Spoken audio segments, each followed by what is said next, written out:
உங்கள் favourite TV ஷோக்களை இனி miss பண்ண தேவையில்லை. ZEE5 இல் முற்றிலும் இலவசமாக காணுங்கள். இங்கேயும் எப்பொழுதும். கொஞ்ச நேரத்துக்கு முன்னாடி இங்க ஒரு அம்மா அட்மிட் பண்ணாங்கல்ல? அம்மாவா? ஆமா சிஸ்டர், கையில கூட கத்தி கிழிச்சு 2 பேர் கொண்டு வந்து அட்மிட் பண்ணாங்களே. நான் கூட உங்ககிட்ட போன்ல சொன்னேன்ல, அவங்கள எங்கேயும் போக விட்டுறாதீங்க, ஹாஸ்பிட்டல்ல இருக்க வைங்கன்னு சொல்லி சொன்னேன்ல. சார், அது நீங்க தானா சார்? ஆமாங்க. ஆமா. பேஷண்டோட போன்.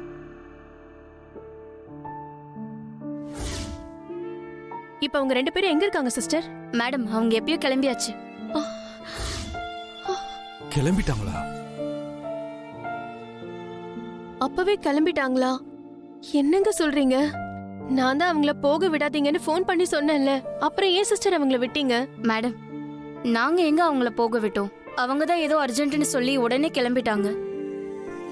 நான் எவ்வளவோ சொல்லி கெஞ்சி பார்த்தேன், ஆனா அவங்க நான் சொன்னதை கேட்கவே இல்லை. அவங்க வந்தா சொல்லிடுங்கன்னு சொல்லி அவசரமா கிளம்பி போயிட்டாங்க. அவசரமாவா?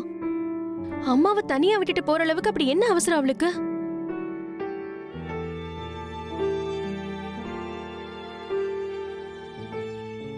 யோ, 2 வீலர்ல வரும்போது ஹெல்மெட் போட்டு வரணும்னு உனக்கு தெரியாதே? சரிங்க சார். நிறுத்து. இந்த மாசம் சம்பளம் போட்ட உடனே புது ஹெல்மெட் வாங்கிடுறேன் சார். என்னையா ஹெல்மெட் வாங்குறது கூட உங்ககிட்ட காசு இல்லையா? என்னையா வேலை பார்க்குற? நான் கொத்தனார் வேலை பார்க்குறேன் சார். கொத்தனார் வேலையா? ஆமா சார். யோ, அடுத்த வாட்டி ஹெல்மெட் இல்லாம வந்தேன்னு வச்சுக்க, வண்டியை உன்னைய முடிச்சு ஸ்டேஷன்ல போட்டு. சரிங்க சார். போயா.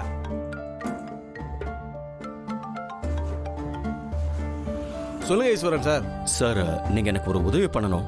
என்ன உதவி சார்? சொல்லுங்க, பண்ணிடுவோம். நானும் என் தம்பியும் மதுரை பக்கம் வந்திருக்கோம். இந்த நேரம் பார்த்து எங்க வீட்டுல வேலை செய்யற முருகங்கிற ஒரு பையனை மதுரை போலீஸ் அரெஸ்ட் பண்ணி கூட்டிட்டு போயிட்டாங்களாம். மதுரை போலீஸா? ஏன் சார்? அப்படி என்ன சார் பிரச்சனை பண்ணா?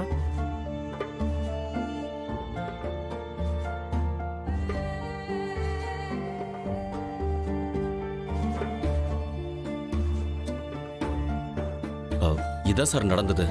நான் மதுரையில எனக்கு தெரிஞ்ச ஒரு ஏட்டையா கிட்ட விசாரிச்சதுக்கு அப்படியெல்லாம் யாரும் ஜெயில இருந்து தப்பிச்சு போகலன்னு தான் சார் சொல்றாரு. அதான் எனக்கும் டவுட்டா இருக்கு. அதான் எதுக்கும் விசாரிச்சு உண்மையை தெரிஞ்சுக்கலான்னு தான் நான் உங்களுக்கு ஃபோன் பண்ணேன். வயசு அழாத. என்னன்னு தெரியல, வீட்டுக்கு வந்த விக்ரமும் இப்படிதான் நாம பாக்குறதுக்கு முன்னாடியே கிளம்பிட்டான். இப்ப மகாணி நம்ம வர்றது தெரிஞ்சோம் 5 நிமிஷம் கூட வெயிட் பண்ண முடியாம அவசர அவசரமா கிளம்பி போயிட்டாங்க. அப்படி என்னதான் அவங்க 2 பேருக்கும் நம்ம மேல கோவனே தெரியல. ஏங்க, நம்ம மேல என்ன கோவம் வேணாலும் இருந்துட்டு போட்டுங்க, அதெல்லாம் இப்ப எந்த பிரச்சனையும் இல்ல. ஆனா அம்மா என்ன விஜய் பண்ணாங்க? அவங்கள எதுக்கு தனியா விட்டுட்டு போகணும்? அவளை காப்பாத்த போய் தானே கையில கத்தி குத்து வாங்கி ஹாஸ்பிட்டல்ல இருக்காங்க. அதுக்காகவாது அம்மா கூட பக்கத்துல இருக்கணும் இல்லையா? இந்த நேரத்துல அவ தனியா விட்டுட்டு போனானா என்னங்க அர்த்தம்? அப்படி என்னங்க அம்மா மேல கோவம் அவளுக்கு? எனக்கும் அதான் ஒண்ணுமே புரியல ஐசு. ஆனா எனக்கு மட்டும் ஒண்ணு நல்லா புரியுதுங்க. விக்ரமும் மகாவும் மனசுக்குள்ள ஏதோ ஒண்ணு வச்சுக்கிட்டு தான் இப்படி எல்லாம் பண்றாங்க.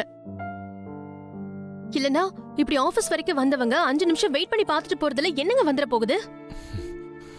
இல்ல ஐசு, அண்ணி வேற ஏதோ பிரச்சனையில இருக்காங்கன்னு நினைக்கிறேன். அதான் அத்தை இந்த நிலைமையில இருக்கும்போது கூட அர்ஜென்ட்னு சொல்லி கிளம்பி போயிருக்காங்க. இப்படி அர்ஜென்ட்டா கிளம்பி போற அளவுக்கு அவங்களுக்கு என்ன பிரச்சனை? இவ்வளவு அவசரமா அவங்க எங்க போகணும்? முதல்ல நாம அதை கண்டுபிடிக்கணும் ஐசு. ஆனா அதை எப்படி கண்டுபிடிக்கிறதுன்னு தெரியலையே. ZEE5 ஆப்பை டவுன்லோட் செய்து அனைத்து எபிசோடுகளையும் இலவசமாக பாருங்க.